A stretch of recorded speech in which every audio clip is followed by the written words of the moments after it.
10ஆம் கிளாஸ் படிக்கிற உங்க குழந்தைய ஒரு ஸ்கூல்ல கொண்டு போய் சேர்க்குறீங்க. அந்த குழந்தைக்கு மேக்ஸ் சொல்லிக் கொடுக்குற வாத்தியார் வந்து சொல்றாரு, இது வரைக்கும் நான் இதெல்லாம் மேக்ஸ்லாம் நான் போட்டு பார்த்ததே இல்லை, நான் 10ஆம் கிளாஸ் தான் நானும் படிச்சிருக்கிறேன், கவலைப்படாதீங்க, எப்படியாவது கஷ்டப்பட்டு உங்க குழந்தைய நான் பாஸ் பண்ண வச்சிடறேங்க அப்படின்னு சொன்னா,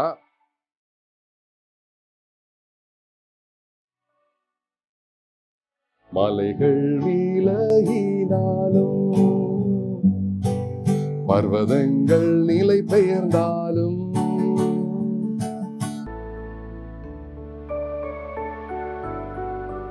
ஒரு தடவை தான் மிக்கி, ஒன்றும் செய்யக்கூடாது சொல்லு, ஒன்றும் செய்யக்கூடாது சொல்லு. ஐயோ மிக்கி, ஒன்றும் செய்யக்கூடாது. ஐயோ மிக்கி, ஒன்றும் செய்யக்கூடாது. மனுஷன் முகத்தை பார்க்கிறான், தேவனோ இருதயத்தை பார்க்கிறான். மனுஷன் முகத்தை பார்க்கிறான், தேவனோ இருதயத்தை பார்க்கிறான். இந்த சார்ட் செய்யறதுக்கு எவ்வளவு செலவாகும் நினைக்கிறீங்க?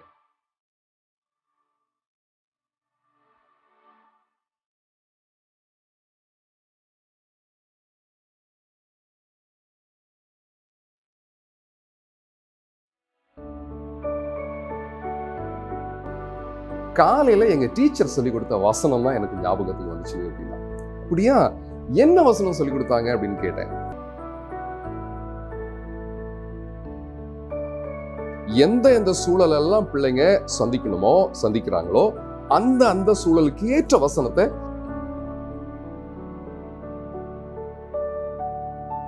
ஆண்டவர் இயேசுவின் இனிய நாமத்திலே அருமையான சிறுவர் ஊழியர்கள், Sunday school teachers, VBS teachers, உங்க எல்லாருக்கும் என்னுடைய அன்பின் வாழ்த்துக்களை தெரிவிச்சுக்கிறேன்.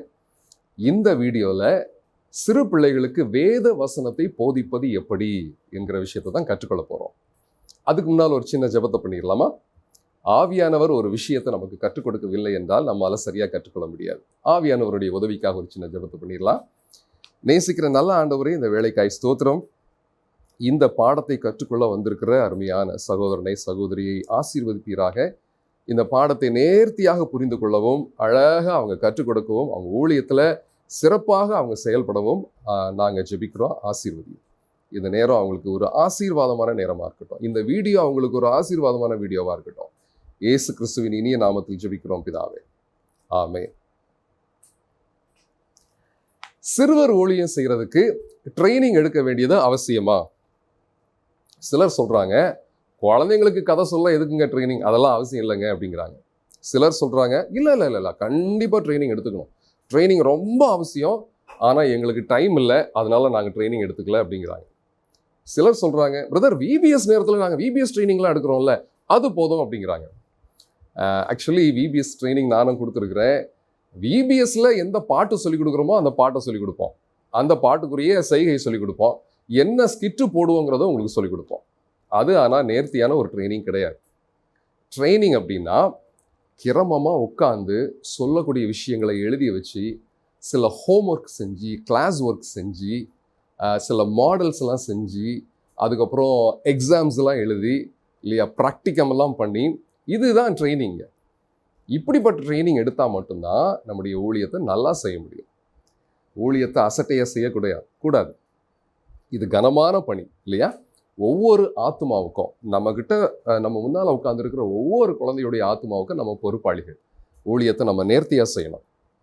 இப்படி யோசிச்சு பாருங்களேன், இது வரைக்கும் பஸ்ஸே ஓட்டாத ஒருத்தர் முதல் முறையாக பஸ் ஓட்ட போகிறார். அந்த பஸ்ஸில் நீங்கள் ஏறுவீங்களா? சென்னையிலேருந்து நாகர்கோவில் போகிறீங்க, பஸ்ஸில் ஏறி உட்காந்துருக்குறீங்க.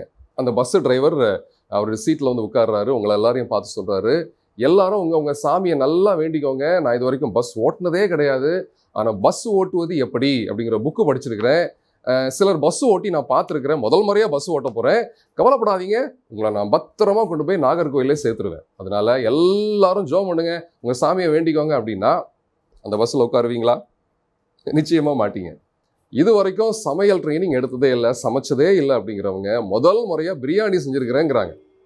உங்ககிட்ட கொண்டு வந்து கொடுத்து, பிரதர் ஆண்டவர் உங்ககிட்ட தான் கொடுக்க சொன்னாங்க, நீங்கள் முதல்ல சாப்பிட்டு பாருங்கன்னு சொன்னால் சாப்பிடுவீங்களா? நிச்சயமாக மாட்டீங்க. அதுபோல் 10ஆம் கிளாஸ் படிக்கிற உங்கள் குழந்தைய ஒரு ஸ்கூலில் கொண்டு போய் சேர்க்குறீங்க. அந்த குழந்தைக்கு மேக்ஸ் சொல்லிக் கொடுக்குற வாத்தியார் வந்து சொல்கிறாரு, இது வரைக்கும் நான் இதெல்லாம் மேக்ஸ்லாம் நான் போட்டு பார்த்ததே இல்லை, நான் 10ஆம் கிளாஸ் தான் நானும் படிச்சிருக்கிறேன், கவலைப்படாதீங்க, எப்படியாவது கஷ்டப்பட்டு உங்கள் குழந்தைய நான் பாஸ் பண்ண வச்சிடறேங்க அப்படின்னு சொன்னால் அந்த குழந்தைய நீங்கள் அந்த கிளாஸில் விடுவீங்களா? நிச்சயமாக மாட்டீங்க. இதெல்லாம் செய்ய மாட்டீங்க. ஆனால் ட்ரைனிங்கே எடுக்காமல் உங்கள் சண்டே ஸ்கூலை மட்டும் நீங்கள் நடத்துவீங்கன்னா அது சரியா? இல்லை. ஆமாம், ஏற்கனவே நான் சொல்லியிருக்கிறேன், ஊழியத்தை அஜாக்கிரதையாக செய்யக்கூடாது. ஆண்டவர் இந்த குழந்தைகளெல்லாம் உங்களை நம்பி உங்கள் கையில் கொடுத்துருக்கிறார். அவங்களுக்கு நம்மெல்லாம் பொறுப்பாளிகள். கொஞ்சம் நேரத்தை பயன்படுத்தி எப்படியாவது ஒரு ட்ரைனிங் எடுத்துடணும். பலர் ட்ரைனிங்க்கு ஆர்வம் காட்டுறதில்ல, உட்கார்றதே கிடையாது. அதனால எப்படியாவது அவங்களுக்காவது பயன்படட்டும் அப்படின்னு தான் இந்த வீடியோவை நான் இப்போ ப்ரெசென்ட் பண்ணியிருக்கிறேன். வழக்கமாக நேரடியாக போய் சொல்லிக் கொடுக்கக்கூடிய நிறைய விஷயங்களை இதில் என்னால் இன்க்ளூட் பண்ண முடியாது. காரணம், வீடியோ ரொம்ப பெருசாக போயிடுச்சுன்னா நீங்கள் பார்க்க மாட்டீங்க. இல்லையா? எந்த அளவுக்கு ஷார்ட்டாக கொடுக்க முடியுமோ நான் கொடுக்க முயற்சி பண்ணுறேன். வீடியோவை ஸ்கிப் பண்ணாமல் நீங்கள் பாருங்கள். இந்த நேரத்தில் இந்த பாடங்களை எல்லாம் எனக்கு கற்றுக் கொடுத்தேன். அதாவது சிறுவர் மனநிலை, ஒரு குழந்தைய புரிஞ்சுக்கிறது எப்படி, வேத வசனத்தை, வேத சம்பவங்களை, அதாவது பைபிள் கதையை போதிப்பது எப்படி, இப்படி நிறைய விஷயங்களை நான் உட்காந்து கற்றுக்கொண்டேன். எனக்கு சொல்லிக் கொடுத்த திரு இமானுவேல் பிரபு அண்ணனுக்கு நான் உண்மையாகவே நன்றி உள்ளவனாக இருக்கிறேன். அதுபோல் ரெவரண்ட் டேவிட் லிவிங்ஸ்டன் அவர்களிடத்துல இருந்து நிறைய சம்பவங்களை, நிறைய பாடங்களை நான் கற்றுக்கொண்டேன். நான் கற்றுக்கொண்ட எல்லாவற்றையும் கடந்த 30 வருஷமாக நான் பயிற்சி எடுத்துக்கிட்டே இருக்கிறேன். ஆகையால் என்னுடைய அனுபவங்களையும் போட்டு என்னுடைய ஊழியத்தை நான் ஜாக்கிரதையாக சிறப்பாக செய்யணும்னு சொல்லி நான் செய்வது உண்டு. எல்லாவற்றையும் உங்களுக்கு சொல்லிக் கொடுக்க நான் ஆசைப்படுறேன். வீடியோவை ஸ்கிப் பண்ணாமல் நீங்கள் பாருங்கள். வேத வசனத்தை போதிப்பது எப்படி, இதை தான் இந்த வீடியோவில் நான் ப்ரெசென்ட் பண்ணியிருக்கிறேன். அதுக்கு முன்னால் வேத வசனம்னா என்னன்னு சொல்லுங்க பார்க்கலாம். நீங்களாம் சொல்லுவீங்க அது கர்த்தருடைய வார்த்தை அப்படின்னு சொல்லுவீங்க. உண்மை. தேவனாகிய கர்த்தர் இந்த உலகத்தை உருவாக்கும் போது உண்டாக கடவது அப்படின்னு சொன்னார்.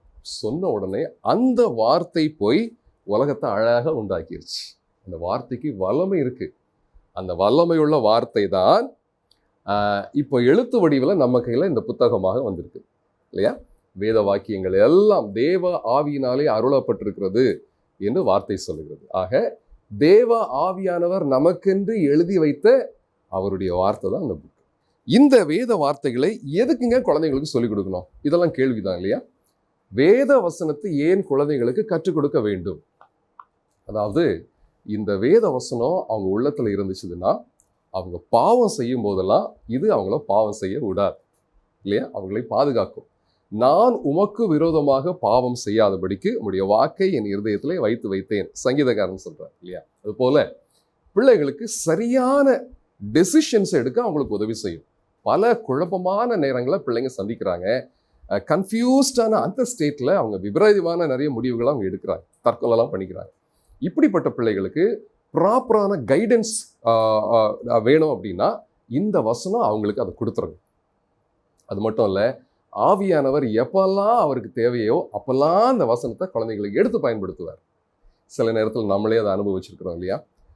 பயமான நேரத்தில், சோகமான நேரத்தில், குழப்பமான நேரத்தில், ரொம்ப மென்டல் ப்ரெஷர் இருக்கிற நேரத்தில் ஆண்டவர் அழகாக அந்த வார்த்தைகளை நமக்கு ஞாபகப்படுத்துகிறார்.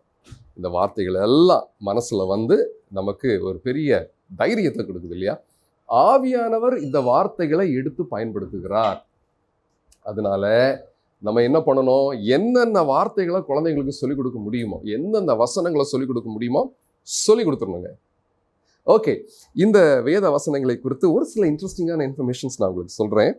இதை முதல்ல இப்ரேய மொழியில் தான் எழுதினாங்க. இந்த டானக் அப்படின்னு சொல்லுவாங்க. அதுக்கப்புறம் இது எல்லாத்தையும் அரமேய மொழிக்கு எழுதினாங்க. அதுக்கப்புறம் கிரேக்க மொழிக்கு எழுதினாங்க.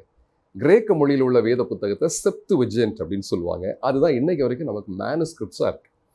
அதுக்கப்புறம் எல்லாத்தையும் லாட்டின் மொழிக்கு டிரான்ஸ்லேட் பண்ணாங்க. அதை வல்கேட்ஸ் அப்படின்னு சொல்லுவாங்க. கிரேக்க மொழியில் இதுக்கு பேர் பிப்லோஸ். இது அப்படியே தமிழில் டிரான்ஸ்லேட் பண்ணால் நல்லா தான் இருக்குல்ல, விவிலிய புத்தகம். குட். எனக்கு அந்த வார்த்தை ரொம்ப பிடிச்சிருக்கு. அதுபோல் கிட்டத்தட்ட 40 எழுத்தாளர்கள் இதை எழுதியிருக்கிறாங்க. 1400 வருஷம் கேப்பில் எழுதியிருக்கிறாங்க. 1400 வருஷ கேப்பில் பல எழுத்தாளர்கள் எழுதினாலும் அதனுடைய சென்டர் தீம் மாறவே இல்லை. That is the speciality of Bible. ஏன் சென்டர் தீம் மாறலை அப்படின்னா இதுதான் ஒரே அத்தாட்சி. இது தேவ ஆவியினாலே நமக்கு கொடுக்கப்பட்டிருக்கிறது. சரிங்க, இந்த புத்தகத்தை தான் நம்ம பிள்ளைகளுக்கு கற்றுக் கொடுக்குறோம். ஒரு ரோம பேரரசன் அவன் சொன்னான், இன்னும் 50 ஆண்டுகளிலே உலகத்திலே வேத புத்தகம் இருக்காது அப்படின்னா, எல்லாத்தையும் நான் எரிச்சு அழிச்சிருவேன் அப்படின்னா. அவனுடைய நாட்களில் 100 200 புத்தகங்கள் தான் இருந்திருக்கும், கைப்பிரதிகள் தான் இருந்திருக்கும். ஆனால் அவன் சொல்லி 5 வருஷத்தில் அந்த அரசன் இறந்து போயிட்டான். புத்தகம் இன்னைக்கு வரைக்கும் உலகத்தில் சிறப்பாக வீரநடை போட்டு கொண்டு இருக்கிறது.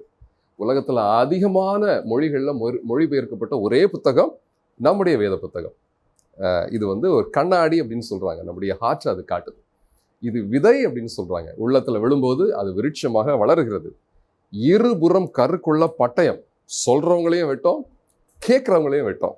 அதுபோல் இதை வெளிச்சம் அப்படின்னு சொல்லி வேத புத்தகம் சொல்லுது. என்னுடைய காலுக்கு தீபம், என் பாதைக்கு வெளிச்சம் அப்படின்னு சொல்லுது. பிரியமானவர்களே, இதெல்லாம் சொல்லிக் கொடுக்கறதுக்கு நம்ம நிறைய பிரயாசப்படணும். எப்படியாவது குழந்தைங்க உள்ளத்தில் எழுதியிருந்த வசனங்கள் எல்லாம். சில நேரத்தில் நான் சொல்லுவேன், VBSல எதை சொல்லிக் கொடுக்குறோமோ இல்லையோ, தயவு செய்து 10 வசனத்தையாவது சொல்லிக் கொடுங்க. அது கிரியேட் ஆகிட்டு.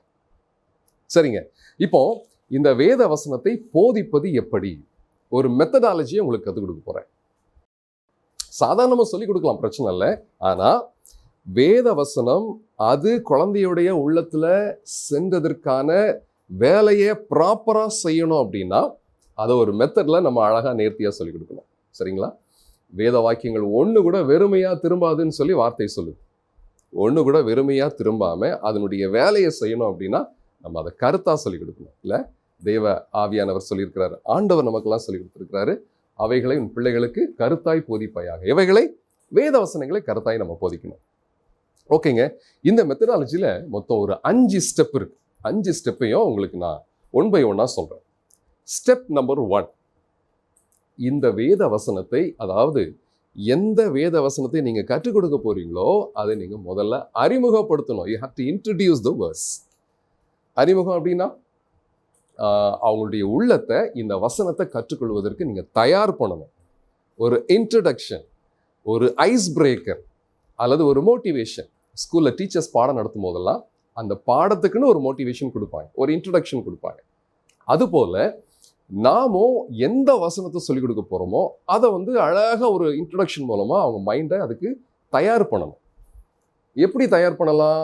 நீங்கள் கொடுக்குற அந்த இன்ட்ரடக்ஷன் ஒரு சின்ன கதையாக இருக்கலாம், அல்லது ஒரு சின்ன ஒரு செயலாக இருக்கலாம், அல்லது ஒரு சின்ன பாட்டாக இருக்கலாம், அல்லது ஒரு படமாக இருக்கலாம், ஏதோ ஒரு பொருளாக கூட இருக்கலாங்க. ஏதோ ஒன்றுங்க, ஏதோ ஒரு விஷயத்தில் அந்த வசனத்தை குழந்தைக்கு அழகாக நீங்கள் ஒரு ப்ரீலூட் கொடுக்குறீங்க, ஒரு இன்ட்ரடக்ஷன் கொடுக்குறீங்க, ஒரு அறிமுகம் கொடுக்குறீங்க. நான் ஒரு சில வசனங்கள்லாம் சொல்லிக் கொடுப்பதற்கு ஒரு சில அறிமுகங்களை கொடுத்துருக்கேன். அதெல்லாம் உங்களுக்கு நான் சொல்ல போகிறேன். நான் ஒரு 4 வசனம் அல்லது 5 வசனம் மட்டும் நான் சொல்கிறேன். பின்னானவைகளை மறந்து முன்னானவைகளை நாடி கிறிஸ்து இயேசுவுக்குள் தேவன் அழைத்த பரம அழைப்பின் பந்தய பொருளுக்காக இலக்கை நோக்கி தொடருகிறேன். இந்த வசனத்தை சொல்லிக் கொடுக்கறதுக்கு நான் ஒரு சின்ன கதையை சொன்னேன், ஒரு இன்ட்ரெஸ்டிங்கான ஒரு கதையை சொன்னேன். அதாவது கடலுக்கு அடியில் நண்டும் எறாவும் லைனாக நின்னாங்களாம். 2 பேருக்கும் போட்டி, யார் ஃபஸ்ட்டு ஒரு இலக்கை தொடுவது. 1 2 3 சொன்னோடனே நண்டு சைடில் போகுது, எறா நேராக போகுது. Stop stop stop stop stop, திரும்பவா. 2 பேரும் பொசிஷன் மாற்றிக்கிட்டாங்க. இப்போ 1 2 3, நண்டு சைடில் போகுது, எறா நேராக போகுது. ஓ மை காட், அவ்வளோதான், அறிமுகம் முடிஞ்சு போச்சு. இது சம்பந்தமாக ஒரு வசனத்தை நான் வாசிக்கிறேன் கேளுங்களேன் அப்படின்னு வசனத்துக்குள்ளே போவேன். ஒரு சின்ன கதை இல்லையா? அடுத்ததாக ஒரு படம், ஒரு படத்தை வச்சு ஒரு இன்ட்ரடக்ஷன் ஒன்று கொடுத்தேன். அந்த குழந்தைங்களுக்கு என்ன செஞ்சனோ அதை இப்போ அப்படியே செய்கிறேன், சும்மா பாருங்கள். இங்கே ஒரு படம் ஒன்று பார்க்குறீங்க இல்லையா? இது என்ன படம்? இதுக்கு பேர் காக்கா, கரெக்டு தானே? இல்லையா? இதுக்கு பேர் காக்கா. இது பேருங்க, நல்லா பாருங்க, படத்தை பாருங்க. இதுக்கு பேர் காக்கா. என்ன நீங்கள் சொல்கிறீங்க? ஓ சாரி, இந்த படமா? நான் காக்கா படம் போல இருக்குன்னு நினச்சிக்கிட்டேன். இது பேர் காக்கா இல்லை, இது பேர் குயில். இல்லையா? இல்லைங்க, இதுக்கு பேர் குயிலுங்க. சரி, உங்களுக்கும் வேண்டாம் எனக்கும் வேண்டாம். நான் பைபிள் ஒரு வசனத்தை வாசிக்கிறேன். அந்த வசனத்தில் இந்த பறவையுடைய பேர் இருக்குது. ஓகேங்களா? இது எந்த வசனத்தை இப்போ நான் வாசிக்க போகிறேன் அப்படின்னா, நான் ஏசாயாவில் 40வது அதிகாரத்தில் 31வது வசனத்தை வாசிக்க போகிறேன். அந்த வசனத்தில் இந்த பறவையுடைய பேர் இருக்குது. அதனால நீங்கள் அதில் கரெக்டாக தெரிஞ்சுக்குவீங்க. பார்க்கலாம். ஏசாயா 40:31. கர்த்தருக்கு காத்திருக்கிறவர்களோ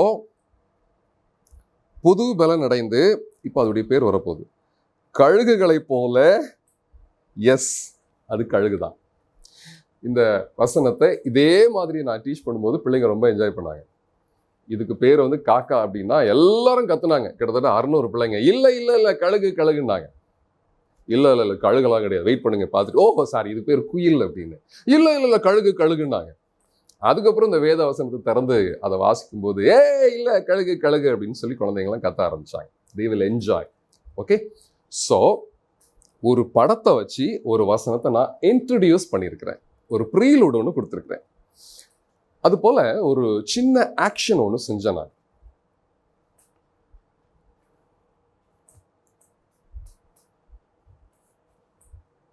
என்ன பார்க்குறீங்க? எதை தேடுறேன்னு பார்க்குறீங்களா? இல்லை. இப்போ ஒரு வசனத்தை சொல்லி கொடுக்கறதுக்காக நான் ஒரு ப்ரீலூட் ஒன்று கொடுத்துருக்கிறேன், ஒரு இன்ட்ரடக்ஷன் ஒன்று கொடுத்துருக்கிறேன். என்ன வசனமாக இருக்கும்? இழந்து போனதை தேடவும் ரட்சிக்கவுமே மனுஷகுமாரன் வந்திருக்கிறார். அவ்வளோதாங்க. இப்போ நீங்கள் இன்ட்ரடக்ஷன்லாம் என்னன்னு சொல்லி நீங்கள் புரிஞ்சிருப்பீங்கன்னு நினைக்கிறேன். அதுபோல் ஒரு சின்ன பொருள் கூட கொடுக்கலாம். குழந்தைங்க கையில் ஒரு 10 பேர் உட்காந்துருந்தாங்கன்னா ஒரு வாட்ச் எடுத்து கையில் கொடுத்து, இந்த வாட்சில் என்ன இருக்குது பாருங்க, ஒரு எல்லாரும் பார்த்த பிறகு சொல்லலாம், இது சம்மந்தமாக ஒரு வசனத்தை வாசிக்கிறேன் கேளுங்களேன் அப்படின்னு வசனத்துக்கு போயிடலாம். குழந்தைங்க கையில் அழகாக ஒரு தேனை ஊற்றி டேஸ்ட் பண்ண பார்க்க சொல்லலாம். யாமி டேஸ்ட்டாக இருக்குன்னு குழந்தைங்க சொல்லுவாங்க. இது சம்மந்தமாக என்ன வசனம் சொல்லிக் கொடுக்கலாம்? கர்த்தர் நல்லவர் என்பதை ருசித்து பாருங்க. சரி, இப்போ இன்ட்ரடக்ஷனாக என்னன்னு சொல்லி உங்களுக்கு புரிஞ்சிருக்கும்னு நினைக்கிறேன். ஒரு வசனத்தை முதல்ல நீங்கள் அறிமுகப்படுத்தணும், ப்ரீலூடு கொடுக்கணும். ஹார்ட் அதுக்குன்னு அவங்கள படிப்பதற்கு மோட்டிவேட் பண்ணக்கூடியதாக இருக்கும். இது ஃபஸ்ட்டு பார்ட். செகண்ட் பார்ட் என்ன அப்படின்னா, வேத வசனத்தை வேத வசனமாக வழங்க வேண்டும். You must present the song. Sir, இப்போ நீங்கள் அறிமுகம் கொடுத்து முடிச்சிட்டீங்க. இப்போ வசனத்தை நீங்கள் ப்ரெசென்ட் பண்ண போகிறீங்க. ப்ரெசென்ட் பண்ணும்போது என்ன செய்யணும் அப்படின்னா, வேத புத்தகத்தை எடுத்து வைத்துக்கொண்டு திறந்து அந்த வசனத்தை பார்த்து வாசிக்க வேண்டும். நல்லா தெரிஞ்ச வசனம் தான், இதெல்லாம் நான் எதுக்கு பார்த்து வாசிக்கணும் அப்படிலாம் நீங்கள் சொல்ல வேண்டிய அவசியம் கிடையாது. கண்டிப்பாக பார்த்து தான் வாசிக்கணும். அதை பார்க்குற குழந்தைங்களாம் சொல்லணும், அக்காவோ அண்ணனோ பைபிளை பார்த்து பைபிள்லேருந்து வாசிக்கிறாங்க அப்படின்னு அவங்க சொல்லணும். அதனால தான் நான் சொன்னேன், வேத வசனத்தை வேத வசனமாகவே வழங்குங்கள் அப்படின்னு சொன்னேன். சிலர்லாம் அவங்களுடைய விஷுவல் எய்டை பார்த்து வாசிப்பாங்க. கையில் ஒரு விஷுவல் எய்டு வச்சுக்குவாங்க, அதை பார்த்து வாசிப்பாங்க. சிலர் வந்து சின்ன அவங்களுடைய டீச்சர்ஸ் கைடில் ஒரு புக் இருக்கும் பாருங்கள், அந்த புக்கை பார்த்து வாசிப்பாங்க. நோ, அப்படி செய்யக்கூடாது. பைபிளை திறந்து வச்சு பைபிள்லேருந்து பார்த்து தான் வாசிக்கணும். சரிங்களா? நான் பார்த்து வாசிக்கிறேன் பாருங்கள். சங்கீதம் 1:3. அவன் நீர்க்கால்களின் ஓரமாய் நடப்பட்டு தன் காலத்தில் தன் கனியை தந்து இலையுதிராது இருக்கிற மரத்தை போல் இருப்பான், அவன் செய்வதெல்லாம் வாய்க்கும். எஸ், இப்படிதான் பைபிளை திறந்து வச்சு பார்த்து வாசிக்கணும். வாசிக்கும்போது சில பிழைகள்லாம் இருக்கக்கூடாது, எழுத்து பிழைகள்லாம் இருக்கக்கூடாது. அதுக்கப்புறம் சிலர் வந்து வாசிக்கும்போது சில அந்த பங்க்சுவேஷன், இந்த கமா, இதெல்லாம் ரொம்ப கேர்ஃபுல்லாக பார்த்து வாசிக்கணும். சின்ன வயசில் எனக்கு ஒரு வசனம் சொல்லி கொடுத்தாங்க. என்ன வசனம் தெரியுமா? நீங்கள் இந்த பிரபஞ்சத்துக்கு ஒத்த வேஷம் தெரியாமல் அப்படின்னு சொல்லி கொடுத்தாங்க. எனக்கு புரியவே இல்லை. அவங்க சொல்லி கொடுத்தது மாதிரியே நான் படிச்சுக்கிட்டேன். நீங்கள் இந்த பிரபஞ்சத்துக்கு ஒத்த வேஷம் தெரியாமல், நீங்கள் இந்த பிரபஞ்சத்துக்கு ஒத்த வேஷம் தெரியாமல். அந்த வசனம் எனக்கு புரியவே கிடையாது, ரொம்ப வருஷமாக புரியல. அப்புறம் வளர வளர தான் புரிஞ்சுது. அவங்க பங்க்சுவேஷனை தப்பாக வச்சுட்டாங்க, கமாஸ் எல்லாம் தப்பாக வாசிட்டாங்க. எப்படி வாசிருக்கணும்? நீங்கள் இந்த பிரபஞ்சத்துக்கு ஒத்த வேஷம் தெரியாமல், அப்படிதான் வாசிருக்கணும். ஆக நீங்கள் பைபிளை திறந்து வாசிக்கும்போது கேர்ஃபுல்லாக வாசிங்க. உங்கள் குரலில் நீங்கள் வேரியேஷன்ஸ் கொடுக்கலாம். ஒரு பிள்ளைகளுக்கு பிடிச்சது மாதிரி சொல்கிறதுக்காக சில ஃபன்னை நீங்கள் வந்து உங்கள் வாய்ஸில் நீங்கள் கொண்டு போகலாம். நான் அப்படிலாம் செய்வேன். பிள்ளைகளுக்கு பிடிச்சது போல ரொம்ப ரொம்ப இன்ட்ரெஸ்டிங்காக இருக்கும். சரிங்களா? ஸோ இதுதான் ரெண்டாவது பார்ட். ரெண்டாவது பார்ட் என்னது? வேத வசனத்தை வேத வசனமாக வழங்க வேண்டும். முதல் பார்ட் வந்து அந்த வசனத்துக்கு ஒரு இன்ட்ரொடக்ஷன், ஒரு சின்னதாக ஷார்ட்டாக ஒரு இன்ட்ரொடக்ஷன். ரெண்டாவது, வேத வசனத்தை வேத வசனமாகவே வழங்க வேண்டும். வேதத்தை திறந்து பார்த்து வாசிக்க வேண்டும். மூணாவது, அந்த வசனத்துக்கு உரிய அர்த்தத்தை சொல்லிக் கொடுக்கணும். இப்போ பிள்ளைகளை ரிப்பீட்லாம் பண்ண வைக்கல, மனப்பாடம் பண்ண வைக்கல, இப்போ வசனத்தை ப்ரெசென்ட் பண்ணிட்டு தான் இருக்கிறீங்க. தேர்ட் பார்ட் வந்து அதனுடைய அர்த்தத்தை சொல்லிக் கொடுக்கணும். வேதாகமத்தில் சில வார்த்தைகள்லாம் நமக்கே புரியல இல்லையா? ஒரு 250 வருஷத்துக்கு முன்னால் எழுதப்பட்ட புத்தகம் அப்படிங்கிறதுனால சில வார்த்தைகள் நமக்கு புரியல, பிள்ளைகளுக்கு கூட புரியாது. ஃபார் எக்ஸாம்பிள், தாக்கீது அப்படிங்கிற வார்த்தைக்குரிய அர்த்தம் என்ன? பலருக்கு தெரியல. தாக்கீது அப்படின்னா சர்க்குலர் அப்படின்னு அர்த்தம். சரிங்களா? இப்போ இயேசுவின் நாமம் அப்படின்ற ஒரு வார்த்தை இருக்கு. நீங்கள் இதை நம்ம கிராமத்துலலாம் போய் சொல்லி கொடுத்தீங்கன்னா பிள்ளைங்க தப்பாக புரிஞ்சுக்குவாங்க. சரிங்களா? இயேசுவின் நாமம் அப்படின்னா இயேசுவின் பெயர் அப்படின்னு அர்த்தம். சரிங்க. இதெல்லாம் குழந்தைங்களுக்கு ஒரு கஷ்டமான வார்த்தை. நீர்க்கால்களின் ஓரமாய். நீர்க்கால்கள் அப்படின்னா பிள்ளைகளுக்கு புரியாது இல்லையா? நிறைய பிள்ளைங்க இங்கிலீஷ் மீடியத்தில் படிக்கிறாங்க, அவங்களுக்கு இந்த வார்த்தைகள்லாம் புரியாது. அதை எக்ஸ்பிளைன் பண்ணணும். இன்னும் ஒரு கஷ்டமான வார்த்தையை உங்களுக்கு சொல்கிறோம் பாருங்க. ரட்சிப்பு அப்படின்னா என்ன? நிறைய பேரை கேட்டிருக்கிறேன். What is salvation? தமிழில் ரட்சிப்புங்கிற வார்த்தையை நான் கேட்டிருக்கிறேன். நிறைய பெரியவங்களுக்கே அதுக்கு பதில் தெரியல. நிறைய தியரியெல்லாம் சொல்கிறாங்க, அதுக்கு நிறைய விளக்கங்கள்லாம் கொடுக்குறாங்க. இல்லை, ஒரே வார்த்தையில் சொல்லணும். ரட்சிப்பு அப்படின்னா காப்பாற்றப்படுதல் அப்படின்னு அர்த்தம். ஆண்டவர் இயேசு தண்ணியில் நடக்கிறாரு, பேதுரு பார்க்குறாரு, ஆண்டவரே நானும் நடக்கட்டுமான்னு கேட்குறாரு. கர்த்தர் சொல்லுகிறார் வா என்கிறார். இவர் கடலில் நடந்து போகிறாரு. திடீர்னு தண்ணிக்குள்ளே போகும்போது கத்துறாரு, இயேசுவே ரட்சியும் அப்படிங்கிறார். அப்போ ரட்சியும் அப்படின்னா காப்பாத்துங்கன்னு அர்த்தம். ஆமாம், நரகத்துக்கு நேராக சென்று கொண்டிருக்கிற நம்மை ஆண்டவர் வழி மறித்து காப்பாற்றுகிறார், ரட்சிக்கிறார். சரிங்களா? ஓகே. அப்போ அந்த வசனத்தில் ஏதாவது கடினமான வார்த்தைகள் இருக்கும் அப்படின்னா அதை நீங்கள் எக்ஸ்பிளைன் பண்ணி கொடுக்கணும். அது மட்டும் இல்லை, முழு வசனத்தையும் நம்ம இலகுவாக புரிந்து கொள்வதற்கு அதை எக்ஸ்பிளைன் பண்ணணும். ஃபார் எக்ஸாம்பிள், என்னை கனம் பண்ணுகிறவனை நான் கனம் பண்ணுவேன் அப்படின்னா என்ன அர்த்தம்? பெரிய கள்ளத்துக்கு மண்டையில் போடணுமா? இல்லை. கனம் பண்ணுறது அப்படின்னா மரியாதை கொடுக்கறதுன்னு அர்த்தம். அவருக்குரிய மரியாதை நம்ம செலுத்தணும். நீ ஆண்டவருக்குரிய மரியாதையை கொடுத்தனா கர்த்தர் அவருக்கு உனக்குரிய மரியாதை கொடுப்பாரு அப்படின்றத பிள்ளைகளுக்கு நம்ம சொல்லிக் கொடுக்குறோம். இது போல் நீங்கள் இந்த பிரபஞ்சத்துக்கு ஒத்த வேஷம் தெரியாமல் அந்த வசனத்தை நீங்கள் பிள்ளைகளுக்கு ப்ரெசென்ட் பண்ணுறீங்க. தம்பி தங்கச்சி, இந்த உலகம் என்னென்ன தப்பு செய்தோ அதே மாதிரி நம்ம வாழணும்னு நினச்சிக்காத. இந்த பிரபஞ்சத்துக்கு ஏற்றது மாதிரி, இந்த உலகத்துக்கு ஏற்ற மாதிரி வாழாத. கர்த்தர் உனக்கு என்ன சொல்லுகிறாரோ அதற்கேற்றார் போல நீ வாழணும் அப்படின்ற வசனத்தை நீங்கள் எக்ஸ்பிளைன் பண்ணணும், புரிய வைக்கணும். அதுபோல் தேவன் தம்முடைய ஒரே பேரான குமாரனை விசுவாசிக்கிறவன் எவனோ, நிறைய பேருக்கு இந்த வசனத்துடைய அர்த்தம் புரியல. நம்ம பொறுமையாக புரிஞ்சுக்கலாம். பொறுமையாக புரிஞ்சுக்கிட்டு அழகாக பிள்ளைகளுக்கு எக்ஸ்பிளைன் பண்ணலாம். நல்லா ஞாபகம் வச்சுக்கோங்க, பிள்ளைகளுக்கு ஒரு விஷயத்தை நீங்கள் கற்றுக் கொடுக்குறீங்கன்னா அவர்களுடைய மொழியில் கற்றுக் கொடுங்க, தாய்மொழியில் கற்றுக் கொடுங்க. இன்னும் ஒவ்வொரு வட்டாரத்துக்கும் ஒவ்வொரு விதமான ஸ்லாங்ஸ் இருக்கும், அதை கூட நீங்கள் யூஸ் பண்ணலாம். சரிங்களா? ஆனால் அது ரொம்ப காமெடியாக போயிடக்கூடாது. காமெடியாக போனால் சிலருடைய இதயத்தை அதை ஹர்ட் பண்ணி விட்டுரும். ரொம்ப எச்சரிக்கையாக அவர்களுக்கு புரியும்படியாக நீங்கள் அதை எக்ஸ்பிளைன் பண்ணணும். சரி, இப்போ 3 பார்ட் முடிச்சிட்டோம். முதல்ல வசனத்தை நம்ம ஒரு இன்ட்ரடக்ஷன் கொடுத்து அறிமுகப்படுத்தணும். 2வது வேத வசனத்தை வேத வசனமாக வழங்கணும். 3வது இப்போ நம்ம அதை எக்ஸ்பிளைன் பண்ணிட்டோம். 4வது ஸ்டெப் என்னன்னா, இப்போ 4வது ஸ்டெப்பில் தான் பிள்ளைகளை நீங்கள் திரும்ப திரும்ப சொல்ல வைக்கிறீங்க. அதாவது அவங்கள மனப்பாடம் பண்ண வைக்கிறீங்க. சில இடத்துல என்ன பண்ணுவாங்கன்னா, பிள்ளைகளை மனப்பாடம் பண்ண வைக்கிறாங்க. கர்த்தர் கர்த்தர், என் என் மெய்ப்பரா மெய்ப்பரா இருக்கிறார் இருக்கிறார், கர்த்தர் கர்த்தர், என் என் மெய்ப்பரா மெய்ப்பரா இருக்கிறார் இருக்கிறார், கர்த்தர் கர்த்தர், என் என் மெய்ப்பரா மெய்ப்பரா இருக்கிறார் இருக்கிறார். பிள்ளைகளுக்கு ரொம்ப போர் அடிச்சிடும். அதுவும் ஒரு விபிஎஸ்ல ஒரு டீச்சர் பிகினர் பிள்ளைகளுக்கு இப்படி சொல்லி கொடுத்துட்டு இருக்காங்க. பாவம், அந்த பிள்ளைங்களாம் ரொம்ப பரிதாபமாக அந்த டீச்சரையே பார்த்துச்சு. நான் சொன்னேன், ஏம்மா கொஞ்சம் முறையை மாற்றுமா அப்படின்னு சொல்லி வேற ஒரு மெத்தடை சொல்லிக் கொடுத்தேன். இப்படி சொல்லிக் கொடுமா பிள்ளைகளுக்கு புரியும் அப்படின்னு சொன்னேன். இப்போ எப்படி பிள்ளைகளை திரும்ப திரும்ப சொல்ல வைப்பது? அவங்களுக்கே தெரியாம இந்த வசனத்தை அவங்க மெமரி பண்ணணும். அதுதான் திரும்ப திரும்ப சொல்ல வைக்கிறதுனுடைய நோக்கம். சரிங்களா? அதுக்கு நம்ம ஒரு சில ரெவ்யூ மெத்தட் நம்ம கொஞ்சம் கண்டுபிடிக்கலாம். ஓகே, ரெவ்யூ மெத்தடுக்கு நிறைய மெத்தட்ஸை நான் யூஸ் பண்ணுறது வழக்கம். அதுக்கு முன்னால் இந்த வசனத்தை நம்ம அழகாக சாப்பிங் பண்ணணும். ரிப்பீட் பண்ணுறதுக்கு அதை பிரிக்கணும். சிலர் என்ன சொல்லுவாங்க, கர்த்தர் கர்த்தர், என் என் மெய்ப்பராய் மெய்ப்பராய் இருக்கிறார் இருக்கிறார். ரொம்ப போர் அடிச்சிருது இல்லையா? வார்த்தைக்கு வார்த்தை நம்ம பிரிக்காம மீனிங் வர்றது போல பிரிக்கணும். மீனிங் வர்றது போல பிரிச்சா சொல்லிக் கொடுக்கறதுக்கு எளிதாக இருக்கும், கற்றுக்கொள்வதற்கு எளிதாக இருக்கும். அதாவது நம்ம பிரிக்கிறதுனா ஷாப்பிங் பண்ணணும். பிரிக்கணும், உடச்சி பிரிக்கணும். அதாவது என்னை கனம் பண்ணுகிறவனே நான் கனம் பண்ணுவேன்ற வசனத்தை நம்ம எடுத்துக்கலாமே. என்னை என்னை கனம் கனம் பண்ணுகிறவனே அது நல்லா இல்லை. அதுக்கு மாறா நம்ம என்ன செய்யலாம் அப்படின்னா, என்னை கனம் பண்ணுகிறவனை நானும் கனம் பண்ணுவேன் நல்லா இருக்கே.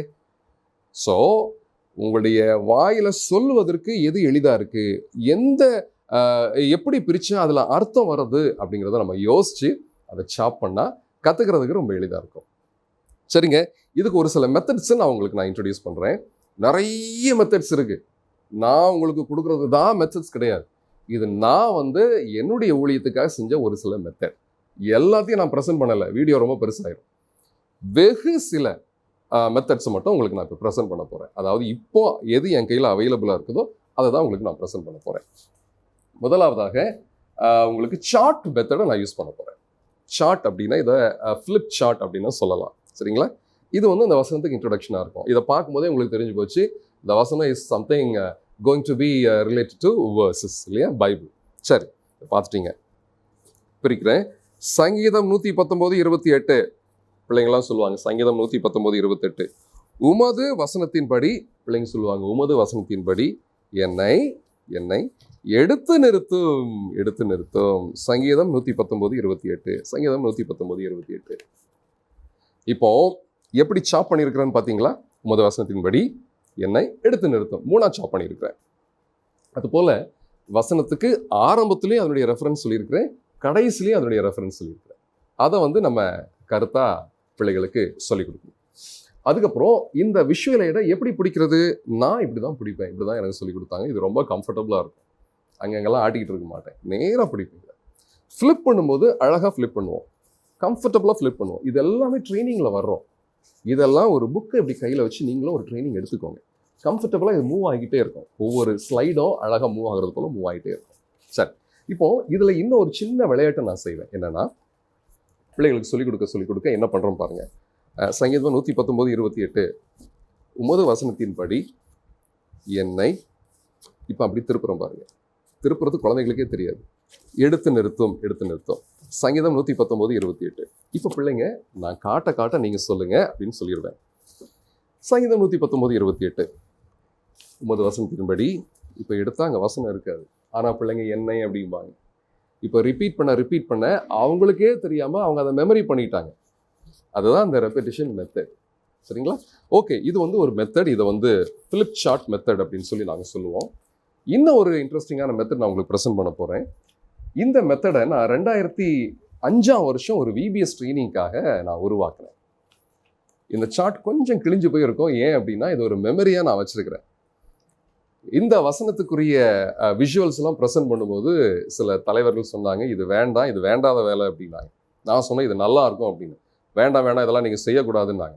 நான் சொன்னேன், நான் செய்வேன் அப்படின்னு. இல்லை, ரொம்ப எக்ஸ்பென்சிவாக இருக்கும், அந்த காசு எங்களால் கொடுக்க முடியாதுன்னாங்க. அந்த எக்ஸ்பென்சஸை நான் பார்த்துக்கிறேன் அப்படின்னு. அதாவது என்ன தடைகள் வந்தாலும் உங்கள் ஊழியத்தை நீங்கள் நேர்த்தியாக செய்யணும் அப்படின்றத சொல்லிக் கொடுக்கறதுக்காக தான் இதெல்லாம் நான் சொல்கிறேன். சரி, இப்போ அந்த விஷுவலை நான் உங்களுக்கு காட்டுறேன். நல்லா இருக்கா? கொஞ்சம் கிழிஞ்சு போயிருக்குல்ல? ஆமாம், நான் ஒரு மெமரிக்காக தான் இதை நான் வச்சிருக்கிறேன். சரி, இதை பார்த்தோடனே வசனம் உங்களுக்கு ஞாபகத்துக்கு வந்துருச்சா? மனுஷன் முகத்தை பார்க்கிறான், தேவனோ இருதயத்தை பார்க்கிறார். மனுஷன் முகத்தை பார்க்கிறான், தேவனோ இருதயத்தை பார்க்கிறார். இந்த சார்ட் செய்கிறதுக்கு எவ்வளோ செலவாகும்னு நினைக்கிறீங்க?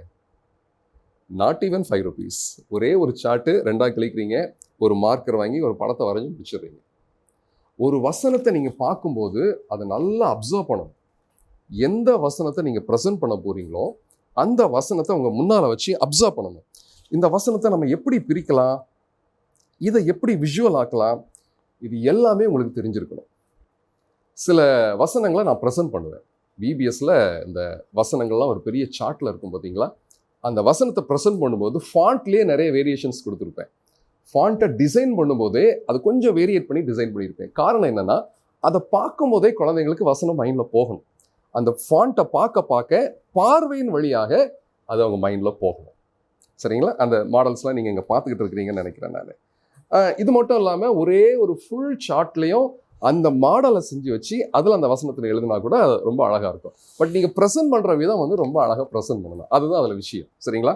இப்போ நான் உங்களுக்கு ஒரு சார்ட் மெத்தட் காட்டிட்டேன். அடுத்தது இன்னொரு மெத்தட் சொல்கிறோம் பாருங்கள், விளையாட்டு மெத்தட். இந்த விளையாட்டு மெத்தடை வந்து இப்போ நம்ம விளையாட முடியாது, நம்ம வீடியோ தான் பார்த்துக்கிட்டு இருக்கோம். நேரில் இருக்கும்போது இந்த விளையாட்டெல்லாம் விளையாடுறது உண்டு. எக்ஸ்பிளைன் பண்ணாலும் நீங்கள் எந்த அளவுக்கு புரிஞ்சுக்குவீங்கன்னு சொல்லி எனக்கு தெரியல. பிள்ளைங்கள்லாம் குரூப்பாக உட்காந்துருக்குறாங்க. ஒரு குழந்தைய நம்ம வெளியே அனுப்பிடுவோம். இங்கே உட்காந்துருக்கிற குழந்தைகளில் ஒரு குழந்தை கையில் ஒரு பேனாவை கொடுத்து ஒளிச்சு வைக்க சொல்லுவோம். இப்போ வெளியே போயிருக்கிற குழந்தை உள்ளே வந்து யார் கையில் அந்த பேனா இருக்குதுங்கிறத கண்டுபிடிக்கணும்.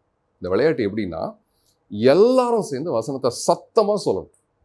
சத்தமாக சொல்லும்போது வெளியே போயிருக்கிற குழந்தை, கண்டுபிடிக்க வேண்டிய குழந்தை வந்து ஒவ்வொரு குழந்தை பக்கத்துலையும் அப்படி நடந்துக்கிட்டே இருப்பாங்க. லைனாக நடந்துக்கிட்டே இருப்பாங்க. யாரு கையில் அந்த பேனா இருக்குதோ அவங்க கிட்ட அவங்க வரும்போது வசனத்தை எல்லாம் மெதுவாக சொல்லணும். அவங்க அந்த இடத்த தாண்டிட்டாங்கன்னா வசனத்தை சத்தமாக சொல்லணும். அதுக்கப்புறம் அந்த பேனா எங்கே இருக்குன்றதை அவங்க கண்டுபிடிச்சிடுவாங்க. இதில் நம்ம சாதிக்கிற விஷயம் என்ன அப்படின்னா, வசனத்தை அவங்கள திரும்ப திரும்ப திரும்ப சொல்ல வச்சு அவங்களுக்கே தெரியாமல் அதை அவங்க மைண்டில் ஏற்றிட்டோம். அவ்வளோதான் விஷயம். எதுக்காக இந்த விளையாட்டுலாம் விளையாடுறோம், எதுக்காக இந்த சாட்லாம் காட்டுறோம் அப்படின்னா, அவங்களுக்கே தெரியாமல் இந்த வசனத்தை அவங்க மெமரி பண்ணணும். சரிங்க. அதுபோல் சில நேரங்களில் சில கடினமான வசனங்களை கற்றுக் கொடுக்கறதுக்கு நான் டியூன் போட்டுருவேன். இதை டியூன் மெத்தட் அப்படின்னு கூட நம்ம சொல்லலாம். அழகான ஒரு டியூன் போட்டு அந்த பாட்டை பாடிட்டோம் அப்படின்னா, அந்த வசனத்தை பாட்டாக பாடிட்டோம்னா ரொம்ப எளிதாக அவங்களுடைய மனசில் போயிடும். நான் சிறு வயதில் கற்றுக்கொண்ட ஒரு வசன பாடல், அதை நான் உங்களுக்கு பாடுறேன். அந்த பாட்டும் எனக்கு ரொம்ப பிடிக்கும், என்னுடைய டியூனும் ரொம்ப பிடிக்கும். அதனாலே அந்த வசனம் என் மனசுக்குள்ளே போயிடுச்சு. பாடுறேன், கேளுங்க. மலைகள் விலகினாலும் பர்வதங்கள் நிலை பெயர்ந்தாலும், மலைகள் விலகினாலும் பர்வதங்கள் நிலை பெயர்ந்தாலும், என் கிருபை உன்னை விட்டு விலகாமலும், என் சமாதானத்தின் உடன்படிக்கை நீலை பெயராமலும் இருக்கும் என்று உன்னை மனதுருகிற கர்த்தர் சொல்லுகிறார். ஏசாயா 54:10 உன்னை காக்கிறார். இந்த பாட்டை நீங்க பார்த்தீங்கன்னா வசனம் எக்ஸாக்டா அதுல இருக்கும். ரொம்ப நல்லா இருக்கும். இன்னொரு பாட்டு பாடுறேன், அது ஒரு இங்கிலீஷ் பாட்டு. எனக்கு அந்த பாட்டு ரொம்ப பிடிக்கும். Do not be overcome by evil, but overcome evil with good. Do not be overcome by evil. Do not be overcome by evil, but overcome evil with good. Do not be overcome by evil. சாதாரண ஒரு tune தான். அந்த வசனத்தை அப்படியே பிள்ளைகளுடைய மனசில் எழுதிடும். இந்த மாதிரி நிறைய வசனங்களுக்கு நான் டியூன் போட்டிருக்கிறேன். ஒன்னொன்னையா இந்த சேனலை நான் அப்லோட் பண்ண போகிறேன். அதனால் இந்த சேனலை நீங்கள் சப்ஸ்கிரைப் பண்ணிக்கோங்க. இன்னும் உங்களுக்கு ஏதாவது விளக்கங்கள் தேவைன்னா நீங்கள் என்ன கேட்கலாம். அதையும் நான் வீடியோவாக மாற்றி உள்ள உங்களுக்கு கொடுத்துக்கிட்டே இருப்பேன். ஸோ தட் உங்கள் ஊழியத்தில் அதெல்லாம் ரொம்ப பயனுள்ளதாக இருக்கும். ஒரு விபிஎஸ்ல ஒரு வசனத்தை நான் கற்றுக் கொடுக்கணும். அந்த வசனத்துக்கு நான் டியூன் போடலை, எந்த மெத்தடையும் யூஸ் பண்ணலை. அதை கொஞ்சம் வித்தியாசமாக ப்ரெசென்ட் பண்ணலாமே அப்படின்னு நினச்சேன். நான் என் மைண்டில் என்ன தோணுச்சுன்னா, ஒரு ரேப் அப்படின்ற ஒரு மெத்தடை யூஸ் பண்ணால் என்ன திடீர்னு தோணுச்சு. இம்மீடியட்டாக ப்ரெசென்ட் பண்ணிட்டேன். சரிங்களா? இந்த மெத்தடை பிள்ளைங்க ரொம்ப என்ஜாய் பண்ணாங்க. நான் எங்கெங்கெல்லாம் இதை சொல்லிக் கொடுத்தனோ இப்போ எல்லாரும் இதை ஃபாலோ பண்ண ஆரம்பிச்சிட்டாங்க. எல்லா வசனத்துக்கும் ரேப் போட்டு சொல்லிக் கொடுக்க ஆரம்பிச்சிட்டாங்க. கற்றுக்கலாமா? எல்லா குழந்தைகளும் இப்படி ஈவனாக இந்த ஒரு சொட்டுக்கு போட்டுக்கிட்டே இருப்பாங்க. இழந்து போனதை தேடவும் ரட்சிக்கவுமே மனுஷகுமாரன் வந்திருக்கிறார். லூக்கா 19:10.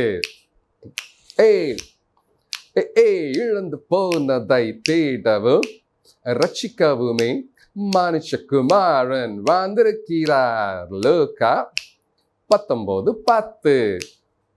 இது ஒரு மெத்தட், அதாவது வசனத்தை ரிப்பீட் பண்ண வைக்கிறதுக்கு நம்ம யூஸ் பண்ணக்கூடிய ஒரு டூல் அல்லது ஒரு மெத்தட். அவங்களையே தெரியாமல் அந்த வசனத்தை அவங்க மெமரி பண்ணிடுவாங்க.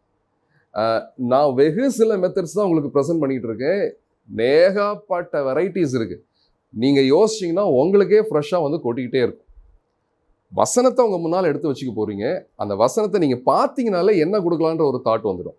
நேற்றுக்கு சொல்லிக் கொடுத்த மாதிரி இன்னைக்கு சொல்லிக் கொடுக்க வேண்டாம், இன்னைக்கு சொல்லிக் கொடுக்குற மாதிரி நாளைக்கு சொல்லிக் கொடுக்க வேண்டாம். நேற்றுக்கு விஷுவல்ஸ் யூஸ் பண்ணோம், இன்னைக்கு டியூன் யூஸ் பண்ணுறோம், அடுத்த நாள் ஆக்ஷன் மெத்தட் யூஸ் பண்ணலாம். ஆக்ஷன் அப்படின்னு சொல்லும்போது நம்மெல்லாம் ஆக்ஷன்ஸ் போடுவோம்ல. கர்த்தருக்கு காத்திருக்கிறவர்களோ புது பலன் அடைந்து கழுகுகளை போல செட்டைகள் அடித்து எழும்புவார்கள். நான் என்ன செய்வேன்னா, இதை கொஞ்சம் எக்ஸாஜரேட் பண்ணுவேன். எக்ஸாஜரேட் பண்ணும்போது பிள்ளைங்க ரொம்ப என்ஜாய் பண்ணுவாங்க. நம்முடைய நோக்கம் வசனம் அவங்க ஹார்ட்டுக்குள்ளே போகணும், அவ்வளோதான். அது கொஞ்சம் இன்ட்ரெஸ்டிங்காக இருக்கணும். எப்படி எக்ஸாஜரேட் பண்ணுவேன்? கர்த்தருக்கு காத்திருக்கிறவர்களோ புது பலன் அடைந்து கழுகுகளை போல் சேட்டைகள் அடித்து எழும்புவார்கள். பார்க்க கொஞ்சம் எக்ஸாஜரேஷன் இருக்கு இல்லையா, கொஞ்சம் ஓவர் ஆக்ஷன் மாதிரி தெரியுது. பட் பிள்ளைகளை என்ஜாய் பண்ணுவாங்க. சரிங்களா?